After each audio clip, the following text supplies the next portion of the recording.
আজকে ছিল রবিবার আর আমরা সকলে যাচ্ছিলাম কাশী বিশ্বনাথ বেনারস বাবার দর্শন করতে এবং পুজো দিতে। যেহেতু আজকে ছুটির দিন ছিল তাই জন্য রাস্তায় ছিল প্রচুর জ্যাম, যার কারণে আমাদের পৌঁছাতে অনেকটা দেরি হয়ে যায়। আর গিয়ে এতটা লাইনের পেছনে আমাদের দাঁড়াতে হয়, এখানেই প্রায় 1 থেকে 2 ঘন্টা লাইনে দাঁড়াতে হয়েছিল, যার পরে আমরা পুজো দিতে পারি। আর এই হলো কাশীর সেই বিখ্যাত অলিগলি, আর এই হলো সেই গঙ্গার ঘাট। তো আমরা পুজো দিয়ে বেরিয়ে আসি একটু ঘাট দর্শন করতে, মা গঙ্গাকে প্রণাম করতে। আর আমার মা ওইদিকে একটা শিবলিঙ্গ নিচ্ছিল আর একটা নন্দী মহারাজ নিচ্ছে।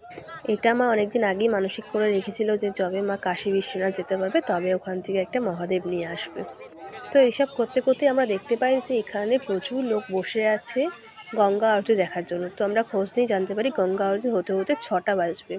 তো আজকে আমরা অতটা টাইম নিয়ে গিয়েছিলাম না, তাই জন্য আমরা ওখান থেকে বেরিয়ে আসি আর এখানকার বিখ্যাত লস্যি আরও কিছু খাবার দাবার খেয়ে রাতেরবেলা বাড়ি ফিরে আসি।